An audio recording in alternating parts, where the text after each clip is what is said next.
Dumarating sa buhay ng tao ang pinakamadilim na karanasang hinding-hindi makakalimutan. Lahat tayo ay binibigyan ng kanya-kanyang pagsubok ng Panginoon upang masukat ang ating katatagan at pananampalataya sa Kanya. Magandang araw sa iyo, Sir Eric, at sa mga tagapakinig. Ako po si Esmeralda, at ang kwento kong pong ibabahagi sa inyo ay tungkol sa aking lola na si Lola Feliciana. Noong panahon na naninirahan pa sila ng kanyang pamilya sa baryo sa Iloilo. Masasabi ko pong tumatak ng husto ang karanasang ito ng aking lola, na malaki ang naging epekto sa kanyang pag-iisip at pakikipagkapwa-tao noong kanyang kadalagahan. Mabuti na lang at nalabanan din niya ang mga pagsubok na dumating sa kanyang buhay sa tulong ng aking lolo at ng kanilang mga anak. Napakatagal na noong mangyari ang nakakapangilabot na trahedyang naranasan ni Lola Feliciana. Nasa edad na 17 siya at kapiling siya ng kanyang mga magulang sa baryo. Naikwento niya sa aming magpipinsan ng tungkol sa kanyang kabataan noon, at hindi namin sukat akalaing mangyayari sa kanya ang karumal-dumal na nakaraan na sumira sa kanyang pagkababae. Hindi ko na po papangalanan ng baryo bilang respeto sa mga nakatira doon.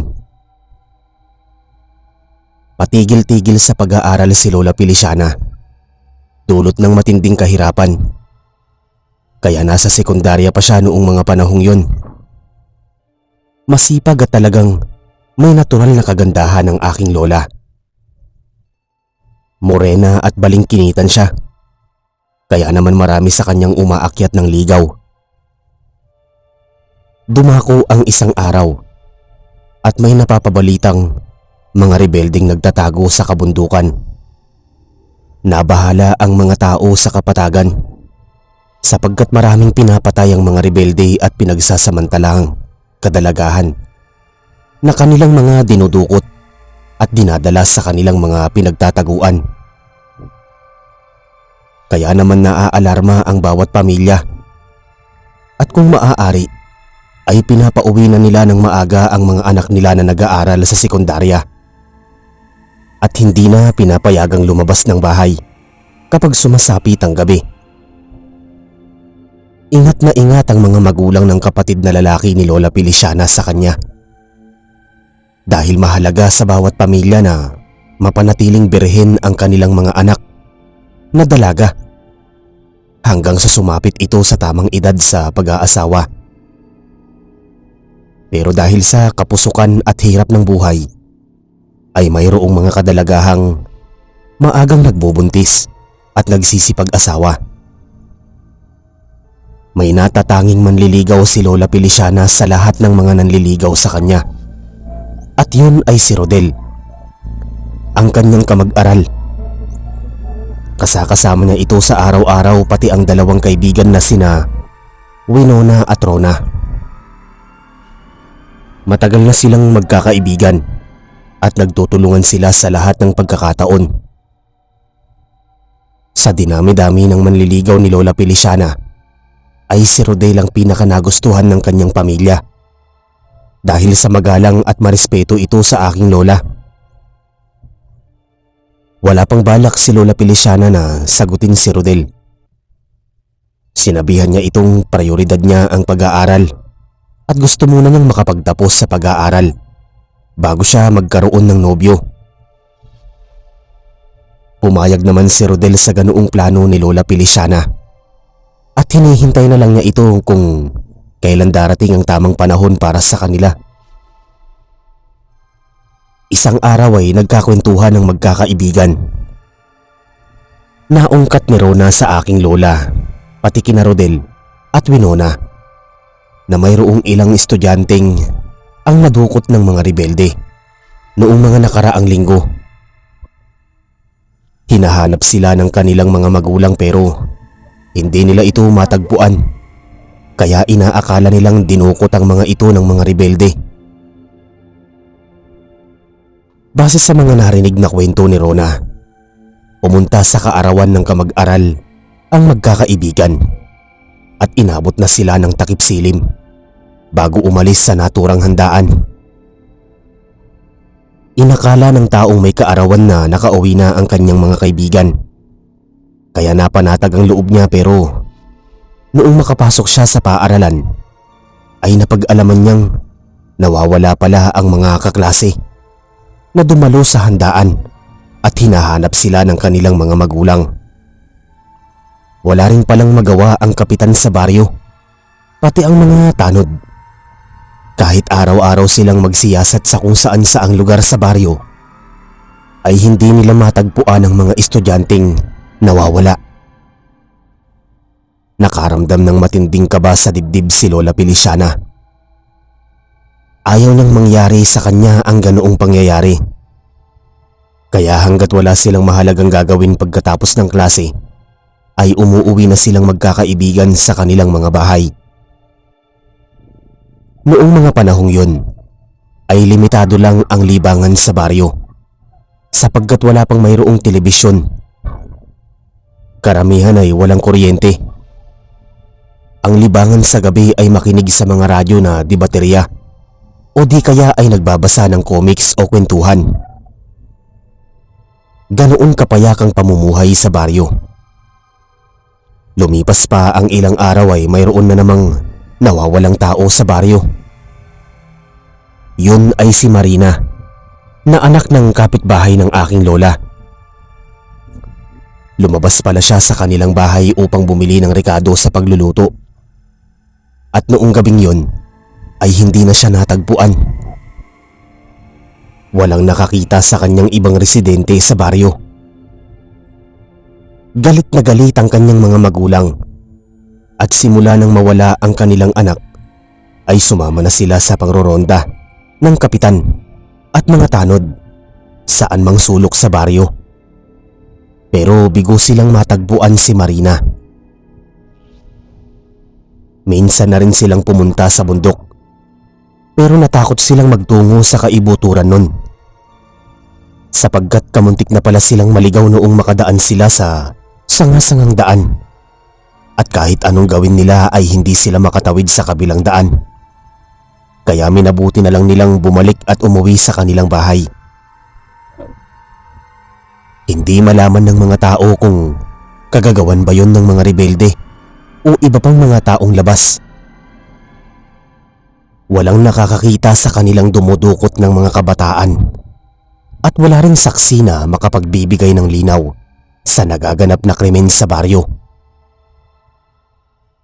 Isang araw ay nagkaroon ng proyekto ang aking lola na kinakailangan na lang maisumite pagkatapos ng 2 araw. Naisip ng magkaibigan na gawin na ang proyekto upang hindi na nila ito isagawa sa kasunod na araw. Napaaga ang kanilang klase at sa ganap na 3:00 ay tinapos ng guro ang kanilang leksyon sapagkat mayroong bigla ang pulong ang mga guro at pinapauwi na ang mga estudyante. Naisip ng magkakaibigan na magandang oportunidad yun upang makagawa sila ng proyekto. Maaga pa naman kaya ligtas pa sila sa labas. Nagkayayaan silang gumawa ng proyekto sa bahay ni Constancia, ang isang kanilang kagrupo. Magkasama sila ni Rodel, Winona, Rona, Ivan at Constancia. Nasa may bahaging mapunong lugar ang bahay ni Constancia at ilang kilometro ang layo sa bundok. Marami-rami naman ang kanilang mga kapitbahay kaya wala silang masyadong pinangangambahan. Pinamerienda sila at inasikaso ng mga magulang ni Constancia. Naging masaya ang kanilang paggagawa ng proyekto noong mapagkwentuhan nila ang iba't ibang paksang nakapukaw sa kanilang interes. Humigit mag-6 na sila noong makatapos sa paggawa ng proyekto at lumubog na ang araw sa kalangitan. Maliwanag ang buwan at maraming bituin. Lumabas ng bahay ang magkakaklase at nagpaalam kay Constancia. Gusto sana nila itong ihatid sa may kanto, pero kaya na nila ang kanilang mga sarili. Mabilis silang nagsipaglakad sa mapunong lugar at noong makalagpas sila sa mga kabahayan ay napansin nilang may kasalubong silang 4 na lalaking mga nakasalakot. Naisip nilang baka magsasaka ang mga yon base sa kanilang mga kasuotan. Bumati sila at nagmagandang gabi, pero ganoon na lang ang pagkagulat nila nang mag-angat ng tingin ng mga ito at makita nila ang mga namumulang mga mata. Sumigaw sila at nanlaban, pero bigla silang pinagsusunggaban at sinikmuraan silang magkakaklase. Pagkatapos ay tinakpan ng kanilang mga bibig ng panyo. May naamoy na kakaibang kimikal si Lola Feliciana mula sa panyo na nakapagdulot sa kanya ng pagkahilo hanggang sa nawalan siya ng malay. Nagising na lang siya na nakatayo at nakatali ang mga kamay at isang mahabang kawayan kasama ang kanyang mga kaibigan. Nagmistula silang mga baboy na malapit ng malitson. Medyo sumasakit ang ulo at nahihilo pa siya, pero nakita niya ng malinaw ang kabuuan ng lugar. Isa yung maliit na komunidad na binubuo ng mga kubo. Maraming kalalakihan na nakasuot ng mga uniforme na mukhang mga rebelde. May mga kawa sa paligid. Mayroon din silang bangkay ng tao ang nakasalampak sa lupa. Pagkatapos ay may mga hilera ng kalalakihang kumakain sa isang sulok na para bang may nilalantakang karne. Napakalansa ng buong lugar at ang nagpatindig sa balahibo ng mga magkakaklase ay noong makita nila sa isang sulok ang ilang kalalakihang naghahalo sa kawa. Nakabungis-ngis ang mga ito kung saan makikita ang mga mangingislap nilang mga matutulis na pangil. Magugulo ang makapal nilang buhok at talagang nagbabaga ang mga namumulang mga mata. Napagtanto ni Lola Feliciana na aswang lahat ng mga rebeldeng naninirahan sa komunidad na yon at posibleng patayin din sila ng mga ito. Umiiyak sina Winona at Rona habang nagmamakaawa sa mga rebelde na pakawalan na silang dalawa. Pilit silang pinapakalma at pinapatahimik ni Rodel at Ivan. Pero hindi sila tumitigil at humahagulgol pa sila habang walang patid ang pagmamakaawa. Maya-maya ay mayroong dumating na 3 kalalakihang nag-alis ng kanilang mga salakot. Lumapit sila sa isang kawa na malapit sa kinaroroonan ng magkakaibigan. Nilagyan ng 2 lalaki ng mga rekado ang umuusok na kawa, habang ang isa pang lalaki ang naghahalo sa kawa. Hindi nagtagal, may inihalong ulo ng tao ang lalaki at doon nanlaki ang mga mata ni Lola Feliciana nang makita niya ang ulo ni Marina. Kumuha ng malaking mangkok ang isa sa mga lalaki at pagkatapos ay sinalok ang ulo at dinala sa umpukan ng mga kalalakihan sa mesa. Pinag-agawan nila ang ulo kahit na mainit pa ito. Hindi man lang sila napaso at talagang panay ang pagkagat at pagsubo nila sa mga karne ng dalaga. Mukha silang mga hayok sa laman at wala silang pakialam kung anumang mga maging reaksyon ng mga bihag habang nasasaksihan ang pagkain nila sa mga kaibigan ng mga ito. Bumaliktad ang sikmura ni Lola Feliciana at sumuka siya sa kanyang harapan. Napapangiwi si Rona at Winona sa kanilang mga nakikita at pabulong nilang sinasabing gusto na nilang umuwi sa kanilang bahay. Makalipas ang ilang minuto ay may lumapit sa kanilang isang makisig at gwapong lalaki kasama ang 2 pang lalaki. Nagpakilala siya bilang leader ng mga rebelding aswang at sinabi niyang nasa bahaging bundok sila. kung saan mayroon silang itinayong maliit na komunidad na kanilang pinagtataguan.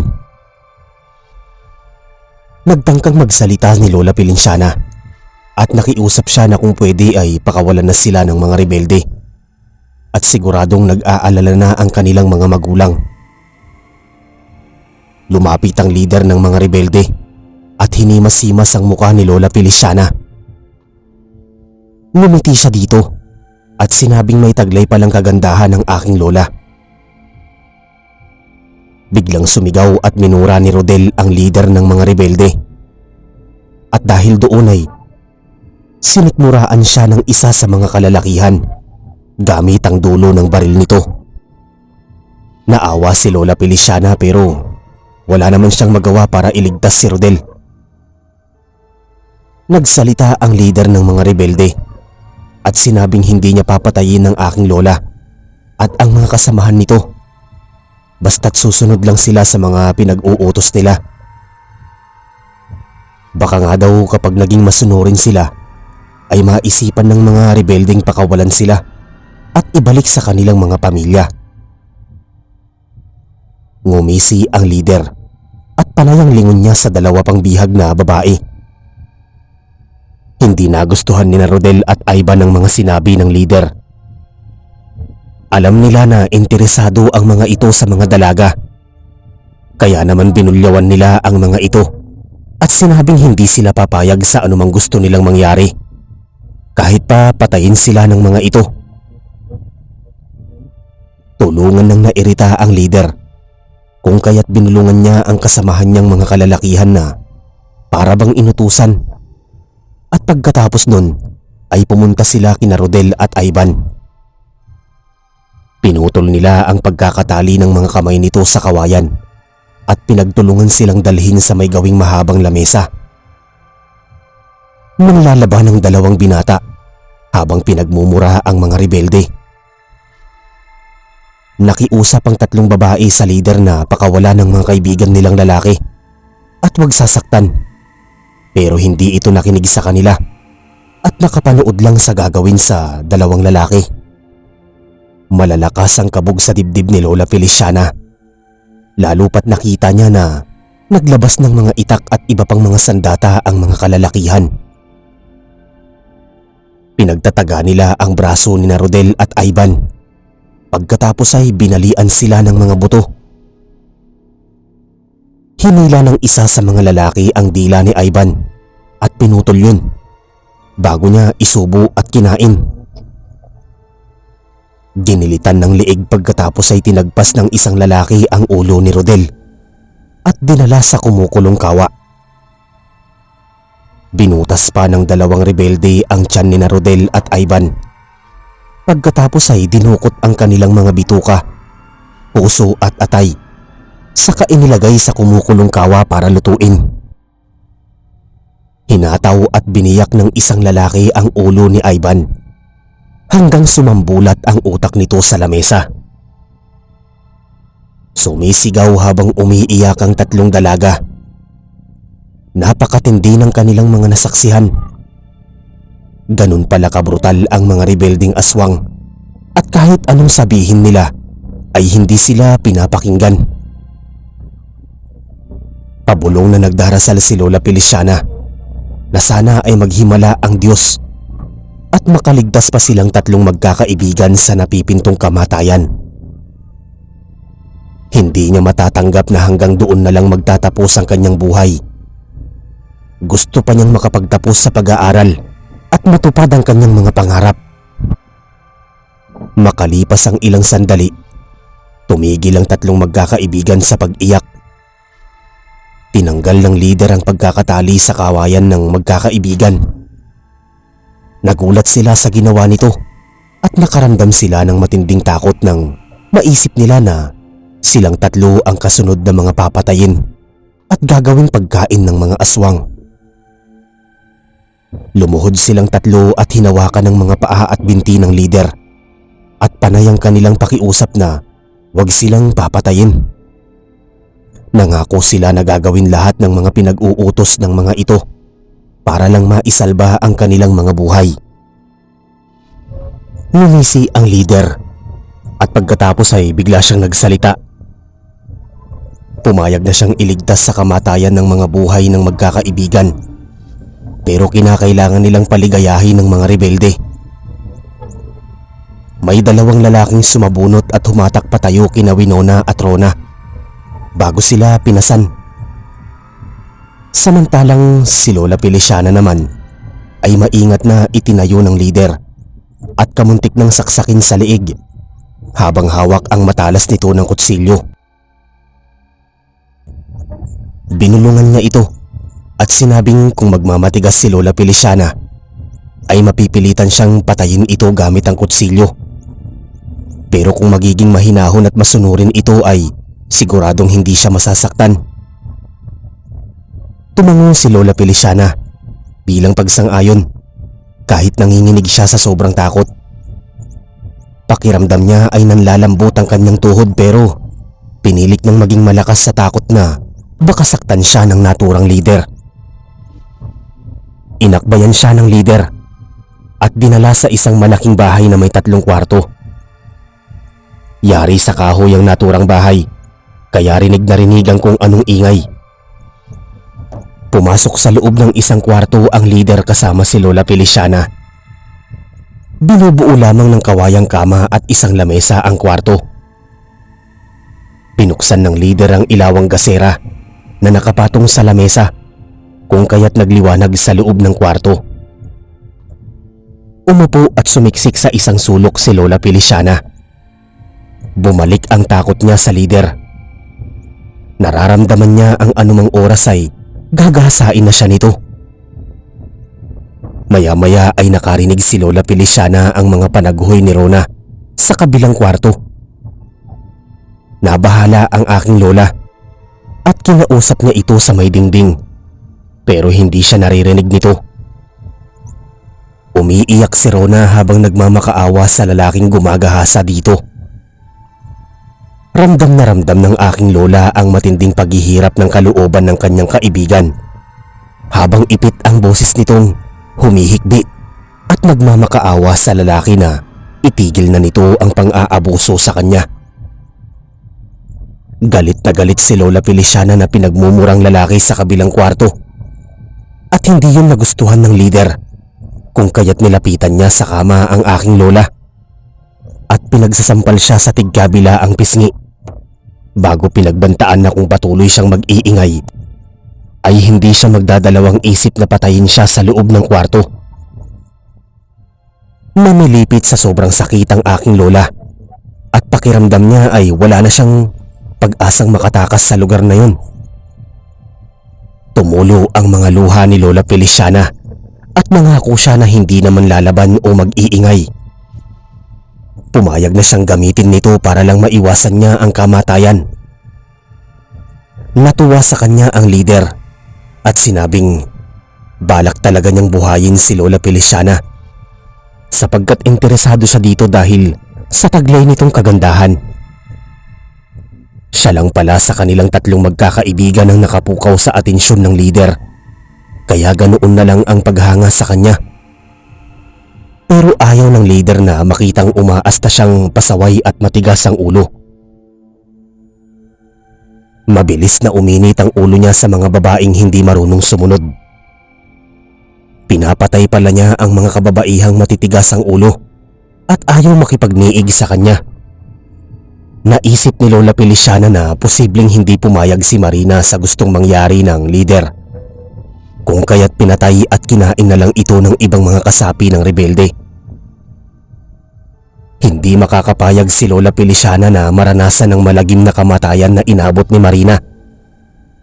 Kaya gagawin niya ang lahat para lamang mabuhay kahit pa ang dangal niya at pagkababae ng maging kapalit nun. Walang ano-ano ay nakabuo ng ideya si Lola Feliciana. Wala na siyang ibang paraang maisip kung hindi ang mailigtas ang buhay niya. Kaya naman nakiusap siya sa lider na ibibigay niya ang kanyang puri dito at paliligayahin niya ito sa magdamag. Kung gusto nitong makatiyak na sa kanyang katapangan ay pumapayag siyang maging kawangis ng mga aswang Total ayun lang ang paraang naiisip niya para hindi siya makain at mapatay ng mga ito. Napangiti ang leader at tinanong niya si Lola Feliciana kung sigurado na ba ito sa kanyang desisyon. Tumango si Lola Feliciana at nanigurado na siya sa kanyang mga sinasabi. Napabuntong hininga ang leader at matapos ang ilang sandali ay nag-isip ito at nanahimik sa isang tabi. Matapos ang ilang sandali ay pinamili siya ng leader kung gugustuhin nitong mabuhay ay sumama sa kanya bilang mapapangasawa. Pero naisip din sa huli ng leader na napakabata pa ni Lola para maging asawa niya. Mas lalo pang nilakasan ng aking lola ang loob niya. Ipinakiusap niya sa leader na kung gagawin siya nitong aswang ay siguradong maikakalat niya ang kanilang kalahi sa baryo. Nangislap ang mga mata ng leader at pumayag siya sa alok ni Lola Feliciana. Hindi na ito nagpumilit na maging kabiyak ang aking lola at naisip niya na mas maganda kung magiging kawangis na ito bilang aswang para makapagkalat sa iba pang tao sa baryo ng pagkaaswang. Lalong nanabik ang leader sa sariwang katawan ng aking lola. Hindi na niya pinalagpas pa ang mga sandaling kasama niya sa kwarto si Lola Feliciana. Yun na ang tamang oras upang matikman niya ito. Walang ano-ano ay sinimulan na niya ang panggagahasa sa aking lola. Agresibo ang lalaki. Sinira niya ang uniforme ni Lola Feliciana at umibabaw siya dito upang magamit ang kanyang kapangyarihan at lakas para magamit ito. Hinawakan ng leader si Lola Feliciana sa masiselan nitong katawan at pagkatapos ay makailang ulit na pinaghahalikan. Hindi makatingin ang aking lola sa ginagawa sa kanya ng leader. Bahagya niyang ipinipihit ang kanyang ulo at tumingin siya sa bahaging pinagpapatungan ng ilaw, ang gasera, na napapalibutan ng tatlong maliliit na paru-paro. Tahimik siyang lumuluha habang winawasak ng leader ang kanyang pagkababae. Napapakagatlabi siya sa sobrang sakit na nararamdaman niya. Tinitiis niya ang matinding sakit at pighati hanggang sa mamanhid at manlambot ang kanyang buong katawan. Naisip ni Lola Feliciana na isa siyang paru-parong nasunog sa liwanag dahil sa bigat ng sitwasyong kanyang kinasasangkutan. Nakatulog na lang siyang nanghihina ang buong katawan at pakiramdam niya ay may dumugo mula sa loob ng kanyang pagkababae. Tuluyang nasira ang kanyang pagkabirhen. Wala na siyang maipagmamalaki sa kanyang sarili at maihahalin tulad na niya ang kanyang pagiging babae sa mga bayarang babaeng nagbibigay ng aliw tuwing sumasapit ang gabi. Nanliit at nandidiri siya sa kanyang sarili. Pakiramdam niya ay marumi siyang babae. Naisip niyang isinangla niya ang kanyang kaluluwa sa isang mabangis na kampon ng kadiliman at nagpakalunod sa lungga nito para lang maisalba ang buhay. Kinaumagahan, nagmulat na lang siya ng kanyang mga mata na wala na sa kanyang tabi ang leader at wala nang sindi ang ilawang gasera. Napakasakit ng kanyang puson at buong katawan. Nanghihina siya pero pinilit niyang bumangon at lumabas ng kwarto. Naisip niyang pumunta sa dalawa pang silid at iligtas ang kanyang dalawang kaibigan. Binuksan niya ang ikalawang pinto at nakita niya si Rona na kababangon at nanghihina. Lumuha itong napayakap sa kanya. Pinuntahan nila si Winona sa kabilang kwarto pero isa na pala itong malamig na bangkay. Duguan itong nakahiga sa kama at dilat ang mga mata. Mayroon din siyang mga kalmot at sugat sa iba't ibang bahagi ng katawan at punit-punit din ang kanyang uniforme. Humagulgol ang magkaibigan pero makalipas ang ilang sandali ay lumabas na sila sa kwarto at nakita nila ang komunidad na may ilang rebeldeng natutulog sa lupa. Hindi nila matagpuan ang leader, gayon din ang iba pa nitong kasamahang gumahasa sa kanila. Napakatahimik ng buong paligid At tila walang aswang na nakakakita sa kanila. Kaya naman tumakas sila sa lugar na yon. Naglakad sila at lumusot sa napakaraming kakahuyan at matatalahib na mga daan. Makailang beses pa silang nadapa at bumagsak sa lupa. Pagkatapos ay nagpatuloy sila sa paglalakad. Mataas na ang sikat ng araw noong makarating sila sa may tabing ilog. Naghugas sila ng kanilang mga katawan at uminom ng tubig upang mapatid ang kanilang mga uhaw. Kahit paano ay bumabalik ang kanilang lakas.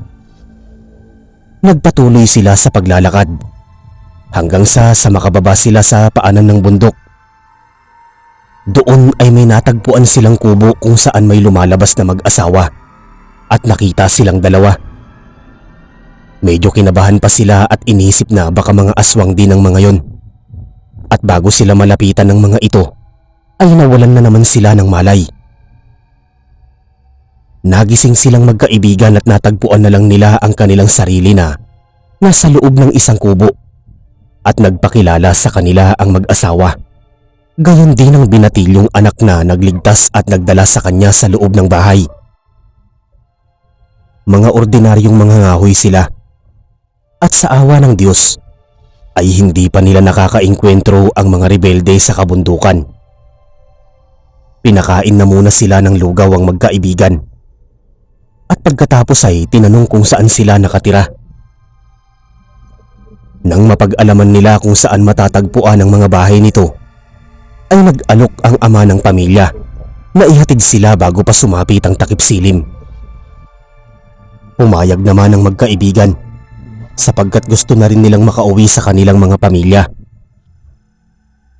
Pinahiram sila ng bestida ng ina ng pamilya at pagkatapos ay nagpasalamat ang magkaibigan bago nagpaalam sa kanilang lahat. Lumabas ng bahay ang lalaki kasama ang magkaibigan. Ilang kilometro din ang kanilang nilakad bago pa sila nakarating sa kanilang tahanan. Hindi nagtagal ang lalaki at umalis na din pagkatapos na maihatid ang dalawang magkaibigan sapagkat malapit ng magtakip silim. Hindi na nagawang patuloyin ng mga magulang ng aking lola ang lalaki sapagkat nagmamadali itong umalis. Ganoon na lang ang pasasalamat ng pamilya ni Lola Feliciana nang makauwi siya sa aming bahay. Pero hindi pala magiging ganap na masaya ang aking lola noong makauwi siya. Sumisimba silang mag-anak para magpasalamat sa Diyos sa pagkakaligtas ng buhay ni Lola Feliciana. Kaso ay hindi komportable ang aking lola habang dumadalo sa misa at pakiramdam niya ay masusunog siya sa loob ng simbahan, lalo na sa mapanuring mga mata ng mga tsismosang sumisimba. Makalipas ang 2 araw ay natagpuan ng mga opisyal sa baryo ang kuta ng mga rebelding aswang sa kabundukan, kung saan natagpuan nila ang naagnas na katawan ni Winona at iba pang bangkay at mga kawa, gayon din ang mga kubo. Pero wala na doon ang mga rebelde at posibleng lumipat na sila ng bagong mapagtataguan. Simula noon ay natigil na ang serye ng pagkawala at pagdukot sa mga kabataan at iba pang residente sa baryo. Marahil ay umalis na nga ang mga rebelde at humanap ng mas malaking komunidad. Pero hindi naging matiwasay ang pamumuhay ni Lola Feliciana at Rona. Unti-unting nasisira ang kanilang mga kinabukasan, dulot ng traumang inabot nila sa kuta ng mga aswang.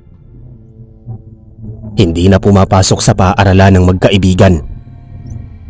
Nawalan sila ng tiwala sa sarili at natakot sila sa pangungutya ng ibang tao sa kinahinatnan ng buhay nila matapos silang abusuhin ng mga aswang.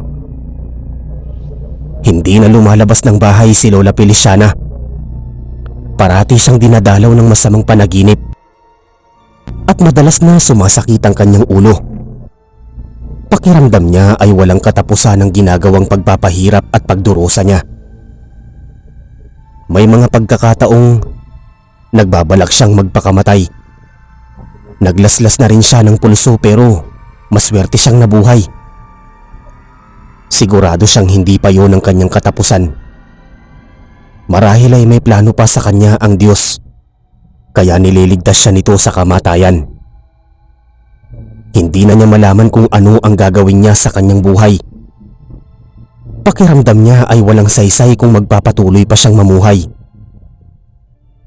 Naiisip niyang nawasak na ang kanyang mga pangarap at wala nang pag-asang mabuo pa ang kanyang pagkatao.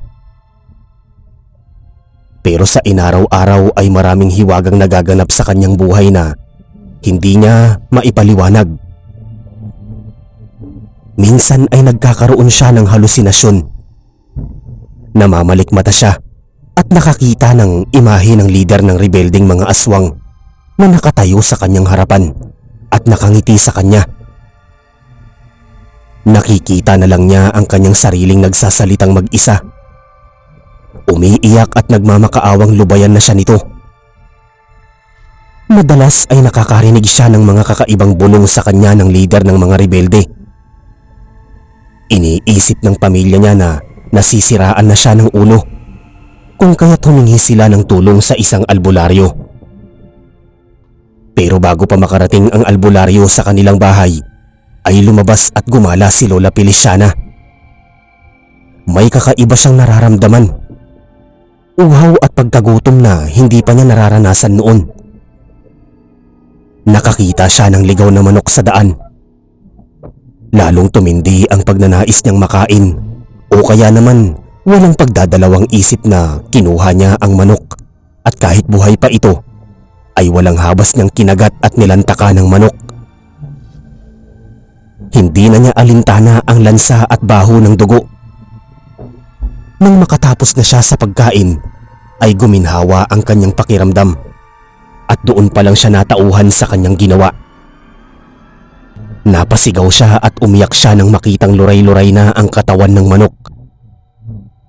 Hindi niya malaman kung anong gagawin niya, kaya naman tumakbo na lang siya ng mabilis at bumalik sa kanilang bahay. Nakita siyang pumasok sa loob ng bahay ng kanyang pamilya at napansin nilang may bakas ng dugo ang bibig nito, kaya tinanong niya kung anong nangyari dito. Umiling-iling si Lola Feliciana na parang wala sa tamang pag-iisip. Namumutla siya sa sobrang takot. Sa puntong yun ay lalo pang kinabahan ng kanyang mga magulang. Kaya naman noong makapasok na siya sa kanyang kwarto, ay nagmamadaling nagtungo sa bahay ng albularyo ang kanyang ama at humingi ng tulong. Nang makarating sila sa bahay, ay laking gulat nila nang matagpo ang nagpupumiglas si Lola Feliciana sa mga bisig ng kanyang panganay na kapatid at umiiyak ang kanyang ina. Nanlilisik ang mga mata nito. Indikasyon na nasa ilalim ito ng kapangyarihan ng impluwensya ng pagkaaswang. Gumawa ng ritual ang albularyo at pinagtulungan ng mag-anak na itali sa mahabang kahoy na lamesa si Lola Feliciana upang hindi ito makapalag at makatakas habang isinasagawa ang panggagamot. Nagsimula ang albularyo sa pagsasagawa ng ritual at parang namimilipit sa sakit ang aking lola habang pinaglalabanan ng pagkaaswang. May mga orasyong binibitawan ng albularyo habang pinapahiran ng lana ang buong katawan ng aking lola. Umiiyak at sumisigaw siya mula sa kanyang higaan. Hirap na hirap siya sa kalagayan at halos maligo na siya sa pawis. Inabot ng halos 1 oras ang ritual bago huminahon si Lola Feliciana. Nabanggit ng albularyo na kinakailangan ng ilang linggong gamutan bago tuluyang mawala ng pagkaaswang ni Lola Feliciana. Dagdag pa sa mga isiniwalat nito na nahawaan ng aking lola ng aswang sa pamamagitan ng pakikipagtalik. Mabuti na lang at hindi yun nagbunga. Hindi siya nabuntis. Kahit paano ay nakokontrol na ni Lola Feliciana ang pagkagusto niya sa hilaw na karne. Wala na rin siyang naririnig na mga tinig na bumubulong at nag-uutos sa kanya. Inabot ng halos 2 hanggang 3 linggo ang gamutan bago tuluyang natanggal ang pagkahawa ni Lola Feliciana sa pagkaaswang. Huminto siya sa pag-aaral at nawalan siya ng lakas ng loob para humarap sa ibang tao. Pero dahil sa tulong ng kanyang mga magulang at kapatid, ay unti-unti siyang nakabangon at bumalik siya sa pag-aaral. Nang makapasok na siya sa paaralan, ay nalaman niyang matagal na palang huminto sa pag-aaral si Rona. Pumunta siya sa bahay ng pamilya nito at nakisagap siya ng balita. Nalaman niyang matagal na pala itong ipinadala ng kanyang pamilya sa Bicol at doon ipinagamot sapagkat nahawa din pala ito ng pagkaaswang. Ang masaklap pa ay nagdadalang tao ito. Masakit para kay Lola Feliciana ang mga nangyari. Gabi-gabi siyang umiiyak at nakakatulog na lang siyang may mga natuyong luha sa kanyang mga mata. Hindi pa rin siya makalimot hanggang sumasapit na ang kanyang pagtatapos sa sekundarya. Mayroon siyang panibagong naging mga kaibigan sa katauhan nila Armida at Sebastian.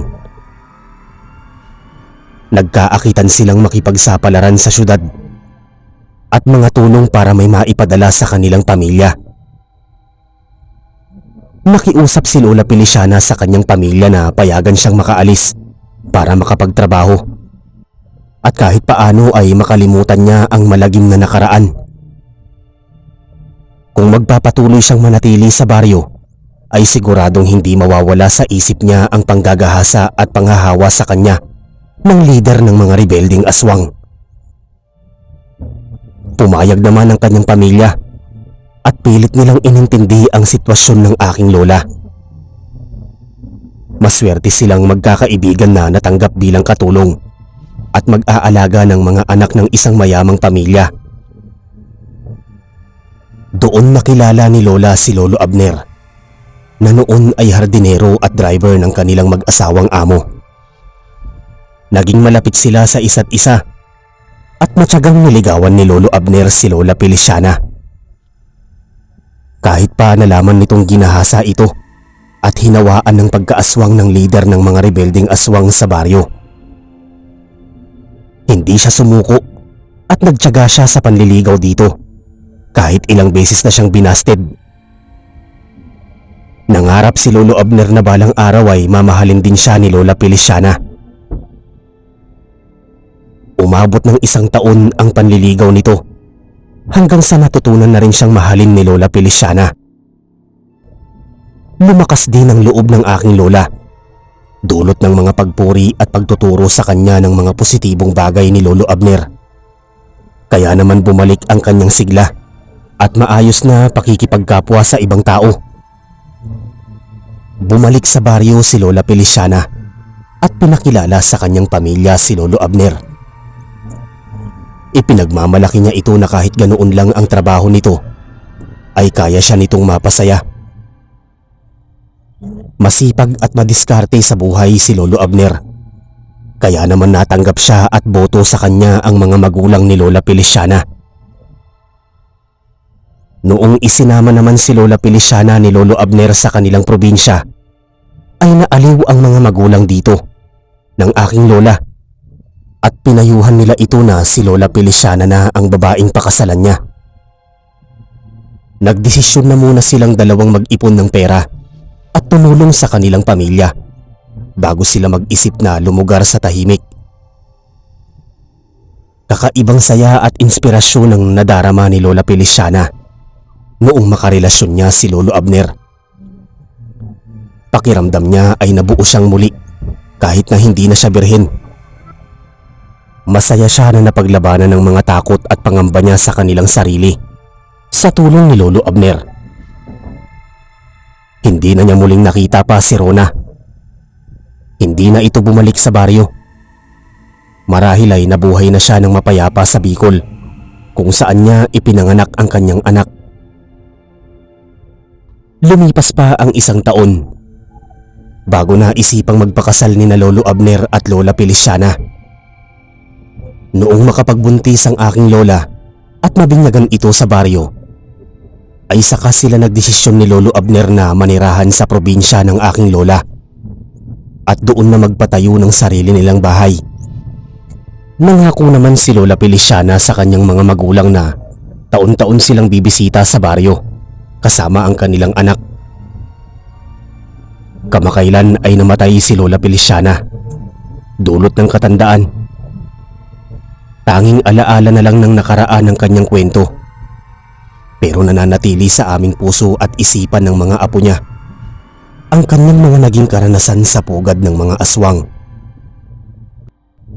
Humanga ako, Sir Eric, sa katatagan ng kalooban ng aking lola na sa kabila ng kanyang mga paghihirap at pagsuong sa bingit ng kamatayan ay nagawa pa rin niyang matagpuan ang liwanag at makabuo ng isang kumpleto at masayang pamilya. Dito po nagtatapos ang kwento ng aking lola. Sana ay naging inspirasyon ito sa mga tagapakinig at maisip nila na kahit napakaraming hamon sa buhay ay piliin pa rin nilang maging malakas at mabuhay sa araw-araw. Maraming salamat po sa inyong pagsubaybay.